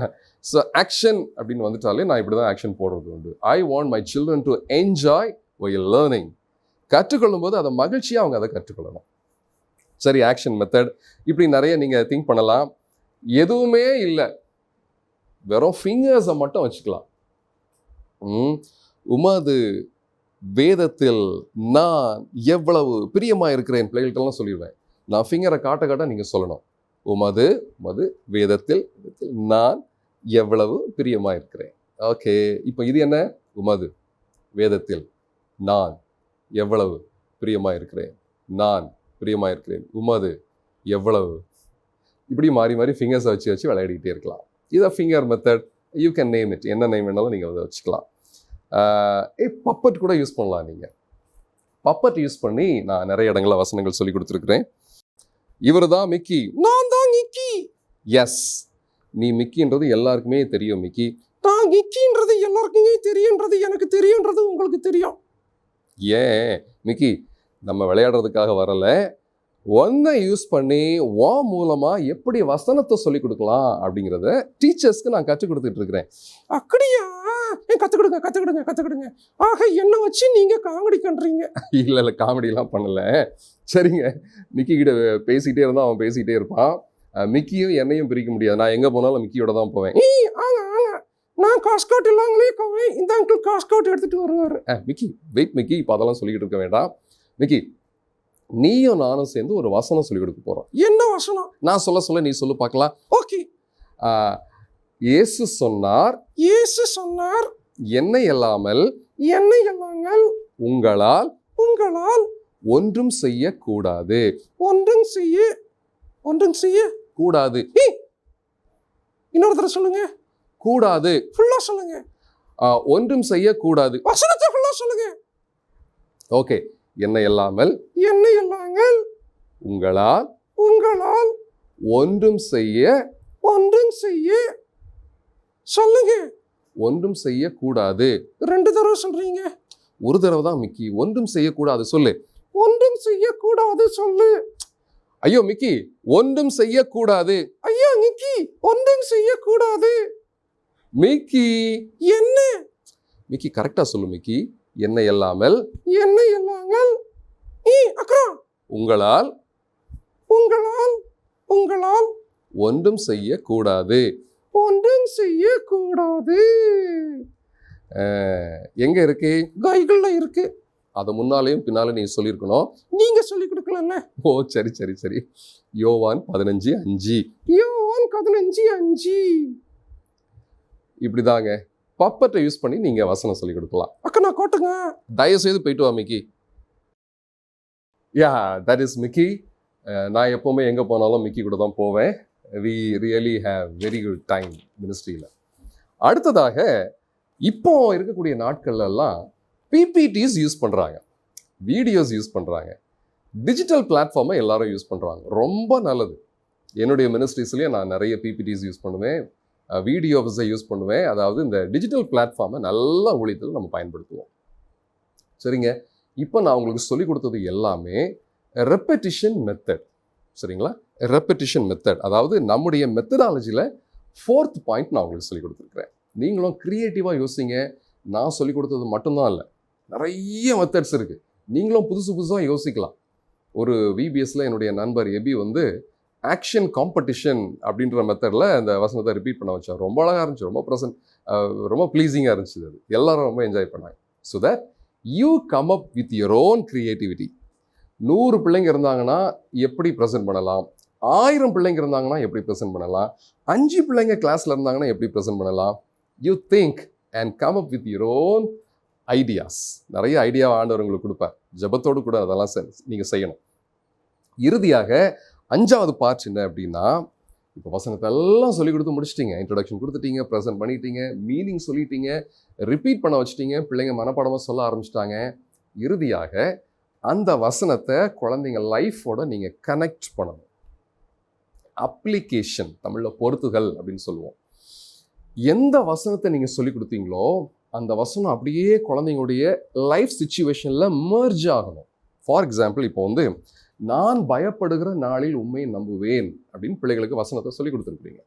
இப்போ வசனத்தை அப்படியே சொல்லிக் கொடுத்துட்டு போயிடக்கூடாது. இப்போ பிள்ளைகளுடைய லைஃப் சிச்சுவேஷன் என்னங்கிறத நீங்கள் ஒரு சில ஹோம்ஒர்க் பண்ணணும். பிள்ளைங்கள்லாம் பயப்படக்கூடிய சூழல்லாம் இருக்குது. இருட்டு நேரத்தில் பயப்படுவாங்க. அப்புறம் வந்து ஏதாவது அனிமல்ஸ் பார்க்கும்போது அவங்க நாயை பார்த்தா பயப்படுவாங்க.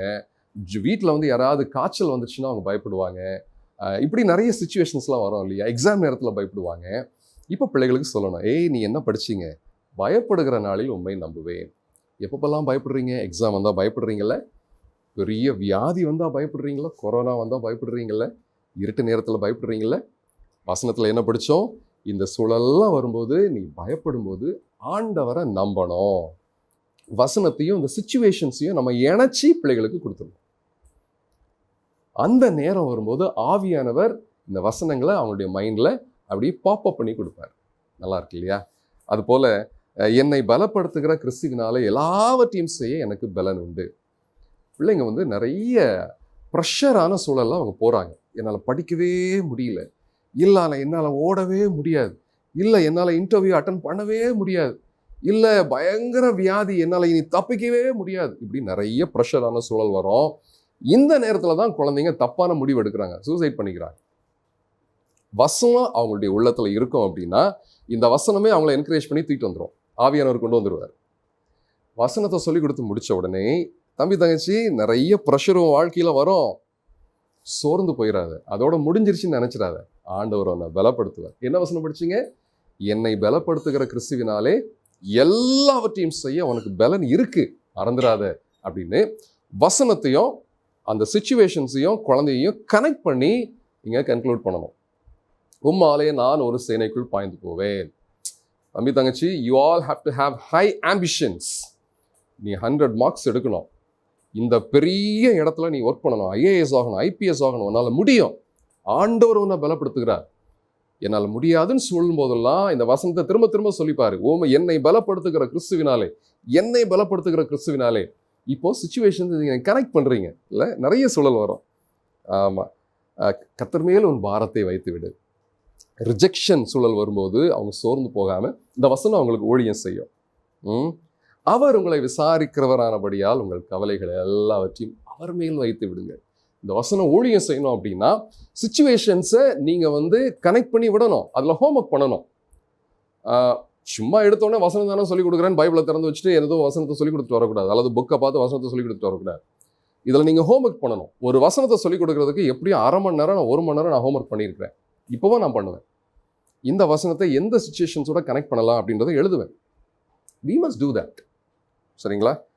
ஆபத்து காலத்தில் என்னை நோக்கி கூப்பிடு, நான் உன்னை விடுவிப்பேன், நீ என்னை மகிமைப்படுத்துவாய். ஆபத்தான நேரத்தில் அவங்க போகும்போதெல்லாம் they have to call unto God. அது அவங்களுக்கு தெரியணும். இதோட இந்த வகுப்பு முடிஞ்சுது. இந்த வீடியோவிலேருந்து நம்ம சண்டே ஸ்கூலில், நம்ம விபிஎஸ்ல குழந்தைங்களுக்கு எப்படி வசனம் சொல்லிக் கொடுக்கணும் அப்படிங்கிறத நீங்கள் கற்றுக்கிட்டு இருப்பீங்க. நேர்த்தியாக, கருத்தாக எப்படி வசனம் சொல்லிக் கொடுக்கணும் அப்படிங்கிறத நீங்கள் கற்றுக்கிட்டீங்க. ஒரு சின்ன ரீகால் வச்சுக்கலாமா? ஃபர்ஸ்ட்லேருந்து சரி. முதல்ல நம்ம என்ன பண்ணணும்னா வசனத்தை அறிமுகப்படுத்தணும், ஒரு ப்ரீலூடு கொடுக்கணும். அந்த வசனத்தை கற்றுக்கொள்வதற்கு அவங்க ஹார்ட்டை நம்ம ஆயத்தப்படுத்துகிறோம் இல்லையா?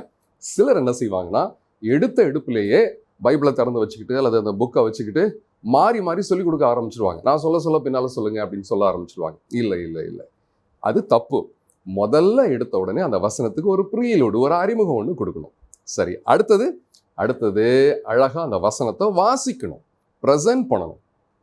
சரி, நீங்கள் அந்த ப்ரீலூட் கொடுத்த உடனே, அறிமுகப்படுத்தின உடனே இது சம்பந்தமாக ஒரு வசனம் வாசிக்கிறேன் நீங்கள் கேளுங்க அப்படின்னு சொல்லி பைபிள் எடுத்து நீங்கள் வாசிக்க ஆரம்பிச்சிடணும்.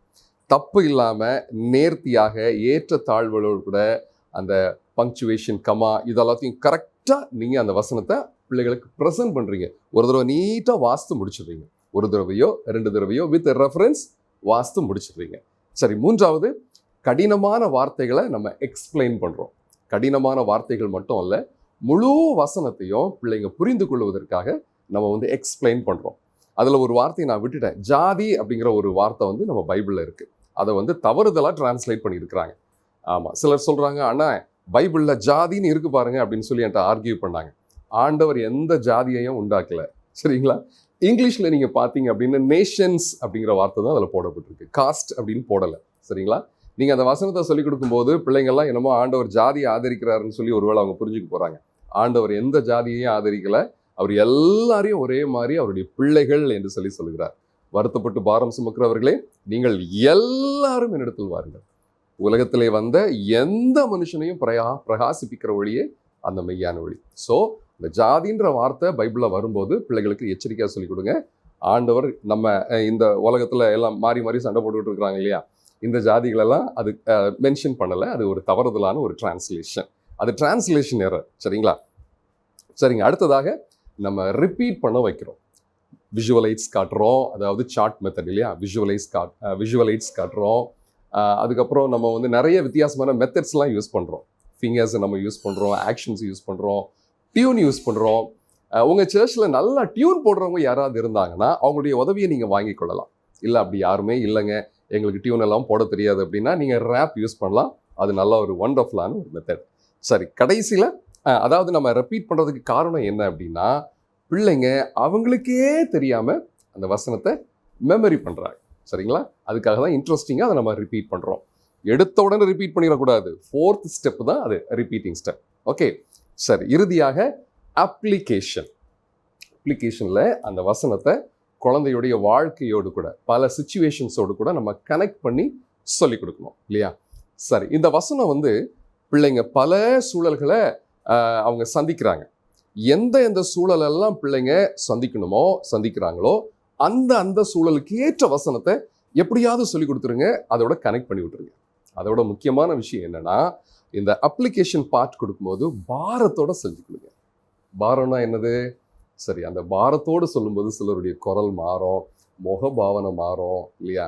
அதுக்கு ட்ரைனிங்லாம் எடுக்க வேண்டியது அவசியம் கிடையாது. உள்ளத்தில் ஐயோ இந்த குழந்தை அழிஞ்சு போயிடக்கூடாது, ஐயோ இந்த வசனம் குழந்தைக்கு ஊழியம் செய்யணுமே அப்படிங்கிற ஒரு ஆசை, அந்த பாரம் மனசில் இருக்கும்போது சில நேரத்தில் அந்த பாரத்தோடு டீச் பண்ணும்போது சிலருக்கு கண்ணீரெல்லாம் வரும். எனக்கு கண்ணீரெல்லாம் வரும், சரிங்களா?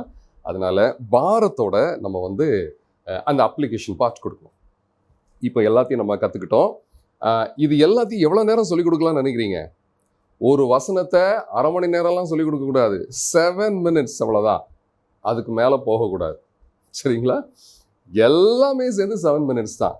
அதாவது இன்ட்ரடக்ஷனுக்கு அரை நிமிஷம் 30 seconds தான், ப்ரெசன்டேஷன்ஸ்க்கு அரை நிமிஷம் தான் 30 seconds தான், எக்ஸ்பிளனேஷனுக்கு ஒரே நிமிஷம் தான். அந்த மாதிரி நீங்கள் பிரித்து வச்சுக்கணும். 7 நிமிஷத்துக்கு மேலே போகக்கூடாது. நான் என்னமோ இதெல்லாம் செய்ய சொன்னன்றதுக்காக நீங்கள் வந்து 1 மணி நேரம், 1.5 மணி நேரம், அரை மணி நேரம்லாம் இதை வந்து நீங்கள் சொல்லிக் கொடுத்துட்டு இருக்கக்கூடாது. அப்படி தான் ஒரு VBSல என் கூட இருக்கிற டேரக்டர்ஸ்க்கு எல்லாமே நான் சொல்லிக் கொடுப்பேன். என் கூட யாரெல்லாம் டேரக்டர்ஸாக வராங்களோ எல்லாருக்கும் நான் சொல்லிக் கொடுக்குறது உண்டு. ஒரு தம்பி அதனுடைய இன்ட்ரொடக்ஷனுக்கே அரை மணி நேரம் கொடுத்துட்டு இருந்தான். இல்லை அப்படி பண்ணாதப்பா அப்படின்னு சொல்லி சொன்னேன் நான். ஸோ எல்லாத்தையும் சேர்த்து 7 நிமிஷம் ஆகும். சரி, இப்போ ஒரு சில வசனங்களை நான் உங்களுக்கு கொடுக்க போகிறேன். இந்த வீடியோவை பார்த்துட்டு அப்படியே போயிடாதீங்க. ட்ரைனிங் அப்படின்னா எல்லாவற்றையும் நம்ம எழுதி பார்க்குறது, class work, home work, exercise பண்ணுறது, மாடல் செய்கிறது, இது எல்லாமே ஹோம் ஒர்க்கு தான். இதுதான் ஆக்சுவலி ட்ரைனிங் அப்படிங்கிறது இல்லைங்களா? ஒரு 5 வசனத்தை நான் இப்போ உங்களுக்கு கொடுக்க போகிறேன். இந்த 5 வசனத்தில் உங்களுக்கு பிடிச்ச ஒரு வசனத்தை இந்த introduction, presentation, explanation and then repetition and application சொன்னேன் இல்லையா, இதற்கு ஏற்றாற் போல் நீங்கள் எழுதி பாருங்கள். நாங்கள் அப்படி தான் எழுதி பார்த்தோம். நாங்கள் ட்ரைனிங் எடுக்கும் போதும் ஒவ்வொரு வசனத்துக்கும் நாங்கள் எழுதுவோம். இதுக்கு இன்ட்ரொடக்ஷன் நான் என்ன கொடுக்க போகிறேன், இதை நான் எப்படி ப்ரெசென்ட் பண்ண போகிறேன், இதை நான் எப்படி என்னென்ன கடினமான வார்த்தைகள் என்ன, இந்த வசனத்தை எப்படி எக்ஸ்பிளைன் பண்ண போகிறேன், எல்லாத்தையுமே நாங்கள் எழுதுவோம். அதுக்கு எங்களுக்கு மார்க்கெல்லாம் போட்டாங்க. இதை நான் 30 வருஷமாக ப்ராக்டிஸ் பண்ணிகிட்டு இருக்கேன். இன்றைக்கும் ஒரு வசனத்தை சொல்லிக் கொடுக்கும்போது இந்த ஹோம் ஒர்க் நம்ம பண்ணுறது உண்டு, இந்த ரிட்டன் ஒர்க் நான் பண்ணுறது உண்டு, சரிங்களா? ஊழியத்தை நம்ம கனமுள்ள ஊழியத்தை கனமுள்ள விதத்தில் நம்ம செய்யணும், சரிங்களா? சரி, அதனால் இப்போ ஒரு 5 வசனத்தை நான் உங்களுக்கு கொடுக்க போகிறேன். நீங்கள் முயற்சி பண்ணி பாருங்கள். 1வது வந்து சங்கீதம் 119:11. நான் உமக்கு விரோதமாக பாவம் செய்யாதபடிக்கு உமது வாக்கை என் இருதயத்தில் வைத்து வைத்தேன். இது ஒரு வசனம். 2வது வசனம் சங்கீதம் 119:105. உம்முடைய வசனம் என் கால்களுக்கு தீபமும் என் பாதைக்கு வெளிச்சமுமாய் இருக்கிறது. இது 2வது வசனம். 3வது வசனம் பிலிப்பியர் 4:13. என்னை பலப்படுத்துகிற கிறிஸ்துவினாலே எல்லாவற்றையும் செய்ய எனக்கு பலன் உண்டு. இது 3வது வசனம். 4வது வசனம் யோசுவா 1:5. நான் உன்னை விட்டு விலகுவதும் இல்லை, உன்னை கைவிடுவதும் இல்லை. 5வது வசனம் யோவான் 1:12. அவருடைய நாமத்தின் மேல் விசுவாசம் உள்ளவர்களாய் அவரை ஏற்றுக்கொண்டவர்கள் எத்தனை பேர்களோ அத்தனை பேர்களும் தேவனுடைய பிள்ளைகளாகும்படி அவர்களுக்கு அதிகாரம் கொடுத்தார். சரிங்க, இவ்வளவு பிரயாசப்படணுமா? இவ்வளவு பிரயாசப்பட்டு இந்த வசனத்தெல்லாம் ப்ரிப்பேர் பண்ணி ப்ரெசென்ட் பண்ணணுமா? நான் சொல்லுவேன் ஆமா. ஒரே ஒரு ஆத்மா எவ்வளவு ப்ரெஷியஸ் இல்லை? ஆண்டவர் நிறைய ஆத்மாக்களை நம்ம சண்டே ஸ்கூல்ல கொடுத்துருக்கிறார். Every soul is important. பிரியமானவர்களே, ஒரே ஒரு ஆட்டை தேடி அந்த மெய்ப்பன் எங்கெங்கேயோ அலைஞ்சி கஷ்டப்பட்டு அதை கண்டுபிடிச்சாரு. தேவனாகிய கர்த்தர் நம்மளெல்லாம் மீட்டுக்கொள்ளும்படியாக இந்த உலகத்துக்கு தன்னுடைய ஜீவனையே கொடுக்க வந்தாரு. நமக்காக அவர் எவ்வளவு பிரயாசப்பட்டிருப்பாரு.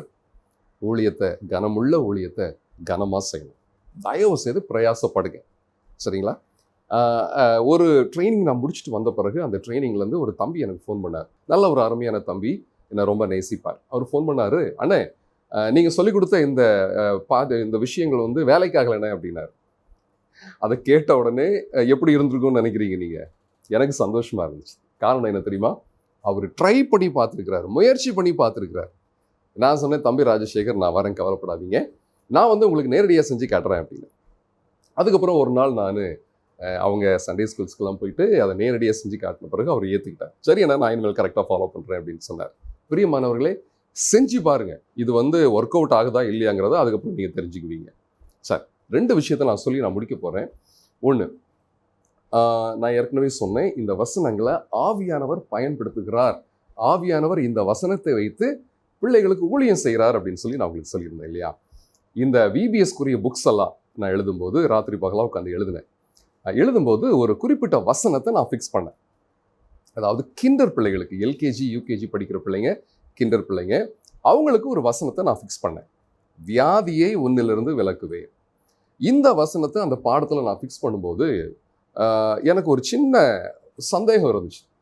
இந்த வசனம் கிண்டர் பிள்ளைகளுக்கு ஊழியம் செய்யுமா? கிண்டர் பிள்ளைங்க இந்த வசனத்தால் தொடப்படுவாங்களா? ஆவியானவர் கிண்டர் பிள்ளைகளுடைய மனசில் இந்த வசனத்தை வச்சு ஊழியம் செய்ய முடியுமா? இப்படி எனக்கு ஒரு டவுட் இருந்துச்சு. ஆண்டவர்கிட்ட ஜெபம் பண்ணேன். ஆண்டவரே, இதெல்லாம் நான் எழுதுகிறேன், இந்த வசனங்கள் எல்லாம் ஃபிக்ஸ் பண்ணுறேன், இது வேலை செய்கிறத நான் பார்க்குறதுக்கு எனக்கு ஒரு வாய்ப்பு கொடுங்களேன் அப்படின்னு ஆண்டவர்கிட்ட நான் ஜெபம் பண்ணேன். இந்த புத்தகங்களெல்லாம் எழுதி முடித்து 2-3 வருஷம் கழித்து நான் ஒரு விபிஎஸ்க்கு போனேன். ஈரோட்டில் பிரஃப் சர்ச்சுக்கு நான் விபிஎஸ்க்கு போனேன். ரொம்ப நல்லா இருந்துச்சு அந்த விபிஎஸ். அன்னைக்கு ஒரு நாள் எங்களுக்கு விருந்து கொடுக்கறதுக்காக ஒரு அருமையான சகோதரன் எங்களை ஒரு ஹோட்டல் கூட்டிகிட்டு போனார். ராத்திரி 10:30 மணி ஆயிடுச்சு. வெளியில் வந்து அழகான ஒரு பார்க் இருந்துச்சு. என் குழந்தை வந்து அதில் விளையாடிக்கிட்டு இருந்தான். சின்ன பையன் பீத்தோவன் விளையாடிட்டு இருந்தான். திடீர்னு ஒரு சத்தம் என்னன்னா, 7 அடி உயரத்துல வந்து அவன் கீழே விழுந்துட்டான். நாங்களாம் ரொம்ப பதறிட்டோம். அவனால் மூச்சு விட முடியல. எனக்கு உண்மையாகவே ஒரு பதட்டம் ஆயிடுச்சு. குழந்தைய எடுத்து தோளில் போட்டுட்டு தட்டுறேன். அவன் அப்போ யூகேஜி படிச்சுக்கிட்டு இருந்தான். தட்டுறேன், குதிக்கிறேன், என்னென்னமோ பண்ணுறேன். தண்ணி கொடுக்கக்கூடாது, ஏன்னா ஷார்ட் பிரெத் எடுத்துக்கிட்டு இருக்கான். பெற்றோர் எங்களுக்கு ரொம்ப பதட்டமாயிருச்சு. எங்களை கூப்பிட்டா அவங்களுக்கும் ரொம்ப கஷ்டமாயிருச்சு. ஐயோ, நம்ம ஏதோ தப்பு பண்ணிட்டோமோ அப்படின்னு. அந்த நேரத்தில் பிள்ளைய கூப்பிட்டுட்டு நாங்கள் நல்ல ஹாஸ்பிட்டலுக்காக அலையிறோம். ராத்திரி 11 ஆயிடுச்சு. ஹாஸ்பிட்டல்ஸ் எதுவுமே கிடைக்கல. அதுக்கப்புறம் ஒரு 11:30 மணிக்கு ஒரு டாக்டரை கண்டுபிடிச்சிட்டோம், பீடியாட்ரிஷனை கண்டுபிடிச்சிட்டோம். அதுக்குள்ளே அவன் ஓரளவுக்கு செட்டில் ஆகிட்டான். டாக்டர் ஃபுல்லாக செக் பண்ணிட்டு சொன்னார், பிள்ளைக்கு ஒன்றும் ஆகலை, நீங்கள் ஊழியம் செய்ய வந்திருக்கிறீங்க இல்லையா, ஆண்டவர் உங்கள் பிள்ளையை பாதுகாத்துக்கிட்டாரு, சந்தோஷமாக போயிட்டு வாங்க அப்படின்னாங்க. எனக்கு ரொம்ப சந்தோஷமாக இருந்துச்சு. ஆண்டவருக்கு நன்றி சொல்லிட்டு அங்கேருந்து கிளம்பும்போது பிள்ளைய பார்த்து கேட்டேன், தம்பு, நீங்கள் கீழே விழுந்த உடனே உங்கள் மனசில் என்ன யோசிச்சிங்க நீங்கன்னு கேட்டேன். அவன் சொன்னான், காலையில் எங்கள் டீச்சர் சொல்லிக் கொடுத்த வசனம் தான் எனக்கு ஞாபகத்துக்கு வந்துச்சுது அப்படின்னா. அப்படியா, என்ன வசனம் சொல்லிக் கொடுத்தாங்க அப்படின்னு கேட்டேன். வியாதியை உன்னிலிருந்து விலக்குவேன். ஆச்சரியமா இருக்குல்ல? எனக்கு பயங்கர ஆச்சரியம். நான் ஜெபம் பண்ணி இருக்கிறேன். என்ன ஜெபம் பண்ணேன்? ஆண்டவரே, இந்த வசனம் கிண்டர் பிள்ளைகளுக்கு பயனுள்ளதா இருக்குமா? அதை நான் பார்க்கும்படி எனக்கு உதவி செய்யுங்கன்னு கேட்டேன். பார்த்துட்டேனே. என்னுடைய ஜெபத்துக்கு பதில் கொடுக்கும் விதமாக ஆண்டவர் அன்னைக்கு அந்த நிகழ்ச்சியை, சம்பவத்தை அனுமதிச்சிருக்கிறார். ஐயோ, அவ்வளோ சந்தோஷமா இருந்துச்சு. வியாதியை உன்னிலிருந்து விலக்குவேன்ற வசனம் அவன் மைண்டில் போய்கிட்டே இருந்துச்சு தான். ஆவியானவர் வேலை செஞ்சிருக்கிறாரு. காலையில படிச்ச வசனத்தை அவன் பயிற்சி செய்யறதுக்காக, பயன்படுத்துறதுக்காக அன்னைக்கு ஆவியானவர் கிட்டத்தட்ட 1 மணி நேரம் அவன் மனசுல வேலை செஞ்சுக்கிட்டே இருந்திருக்கிறார். இவ்வளவு அழகு இல்லை? வசனத்தை எப்படியாவது பிள்ளைகளுக்கு சொல்லி கொடுத்துருங்க. இன்னொரு முக்கியமான ஒரு விஷயம், சம்பவம். ஒரு ராத்திரி ஒரு ஹோட்டலில் சாப்பிட்டுட்டு இருந்தேன். அப்போ ஒரு பாஸ்டர் வந்து சொன்னாங்க, பிரதர் உங்கள் பாட்டெல்லாம் எனக்கு ரொம்ப பிடிக்கும், உங்கள் புக்ஸ் எல்லாம் நாங்கள் ரொம்ப பயன்படுத்துகிறோம், உங்களுடைய நீங்கள் ட்ரைனிங் நடத்துறது எல்லாத்தையும் பார்த்து நாங்கள் ஆசீர்வதிக்கப்பட்டிருக்கோம். ஒரே ஒரு ரிக்வெஸ்ட் உங்ககிட்ட நாங்கள் டீச்சர் சார்பாக வைக்கிறேன் அப்படின்னாரு. சொல்லுங்க ஐயா அப்படின்னு சொன்னாங்க. உங்களுடைய புத்தகங்களை நீங்கள் வசனங்களாக ரொம்ப பெருசாக போட்டுருக்கீங்க, அதை கொஞ்சம் குறைச்சிருங்க. பாவம் பிள்ளைங்க ஸ்கூல்லையும் நிறைய படிக்கிறாங்க, எங்கேயும் வந்து கஷ்டப்பட்டு படிக்கணுமா, நம்ம பேர்டனே கொடுக்கக்கூடாது, அதனால வசனத்தை நல்லா சின்னதாக்கிடுங்க அப்படின்னாரு. நான் சொன்னேன், ஒரு சின்ன குழந்தைக்கு எவ்வளோ பெரிய வசனம் வைக்கணும்னு எனக்கு தெரியாதா? பெரிய பிள்ளைங்க படிக்கட்டுமே இல்லையா? விதை இல்லைன்னா செடி வளருமாங்க? அன்பின் விதையை விதைச்சாதானே அன்பு வளரும், விசுவாசத்தை விதைச்சாதானே விசுவாசம் வளரும் இல்லையா? நம்பிக்கையை விதைச்சாதானே பிள்ளைங்க வாழ்க்கையில் நம்பிக்கை வரும். சொன்னேன், பாஸ்டர் தயவுசெய்து அதில் நீங்கள் கோச்சிக்காதீங்க, கண்டிப்பாக வசனத்தை இந்த சான்ஸையாவது பயன்படுத்தி பிள்ளைகளுக்கு சொல்லிக் கொடுத்துருங்க பாஸ்டர் அப்படின்னு. உடனே அவர் என்கிட்ட என்ன சொன்னார்னா, ஐயா ஒருவேளை நீங்கள் வசனத்தை குறைக்கலன்னா அந்த புக்கை, உங்களுடைய புத்தகத்தை பயன்படுத்த வேண்டான்னு எங்கள் டீச்சர்ஸ்லாம் நினைக்கிறாங்க அப்படின்னாரு. என்ன சொல்றதுன்னே தெரியல. நான் சொன்னேன், சரி பாஸ்டர் தயவுசெய்து பயன்படுத்தாதீங்க அப்படின்னு சொல்லிட்டேன். வசனத்தை நாம் கற்பிப்போம். இந்த வசனத்தை வைத்து ஆண்டவர் வல்லமையுள்ள கிரியைகளை நம்ம பிள்ளைங்க வாழ்க்கையில செய்யட்டும். உண்டாக கடவுதுன்னு சொன்ன உடனே அந்த வார்த்தை போய் அழகான உலகத்தை உண்டாக்கிருச்சு. குழந்தைங்க வாழ்க்கையில அற்புதமான குணங்கள் உண்டாகட்டும், வசனங்கள் உள்ள போகட்டும், கிரியை செய்யட்டும். பிள்ளைங்க பியூட்டிஃபுல்லான பிள்ளைகளா, அழகான பிள்ளைகளா, அர்த்தமுள்ள பிள்ளைகளா இந்த உலகத்துல வாழட்டும், சக்சஸ்ஃபுல்லா வாழட்டும். ஜெபிக்கலாமா? நேசிக்கிற நல்ல ஆண்டவரே, இந்த வீடியோவை பார்த்துக்கிட்டு இருக்கிற அருமையான சகோதரனையோ சகோதரியையோ ஆசீர்வதிங்க. அவங்க ஊழியம் சிறக்கட்டும். இந்த வசனங்களை எல்லாம் நாங்கள் விதைக்கிறோம், எங்கள் குழந்தைங்க உள்ளத்தில் அது போகட்டும், கிரியை செய்யட்டும். அற்புதமான பிள்ளைகளா இந்த சமூகத்தில் அவங்க வாழட்டும். ஆண்டவருக்கு கனிகளை உண்டாக்குகிற குழந்தைங்களா எங்கள் குழந்தைங்க வாழட்டும். இந்த வசனங்கள் வேலை செய்யட்டும். ஆண்டவரே, ஆவியானவர் இந்த வசனங்களை பயன்படுத்துவதற்காக எங்கள் குழந்தைங்களை நீங்கள் யூஸ் பண்ணுங்க. ஆண்டவரே, எங்களை ஆசீர்வதிங்க. இயேசு கிறிஸ்துவின் இனிய நாமத்தில் ஜெபிக்கிறோம் நல்ல தகப்பனே, ஆமென். பிரியமானவர்களே, இந்த வேத வசனத்தை போதிப்பது எப்படி அப்படிங்கிற இந்த டைட்டில் மட்டும் இல்லை, இன்னும் நிறைய டைட்டில்ஸ் இருக்கு. குழந்தைகளை புரிந்து கொள்வது எப்படி, சைல்ட் சைக்காலஜி, வேத சம்பவத்தை, பைபிள் கதைகள் இல்லையா, அதை பைபிள் லெசன் அப்படின்னு சொல்லுவோம், அதை நாங்கள் எப்படி ப்ரிப்பேர் பண்ணணும், ஒரு பாடல் வேலையை எப்படி நடத்தணும், மெத்தட்ஸ் ஆஃப் டீச்சிங், என்னென்ன முறைகளை நம்ம கற்றுக் கொடுக்கலாம், இப்படி நிறைய பாடங்கள் இருக்குது. இது எல்லாத்தையும் நான் ஒன்று ஒன்றா வீடியோ ஆக்கணும்னு நினைக்கிறேன். அட்லீஸ்ட் வீடியோ வழியாகவே நம்ம பார்த்து கொஞ்சம் தெரிஞ்சுக்கலாமே அப்படிங்கிறதுக்காக தான்.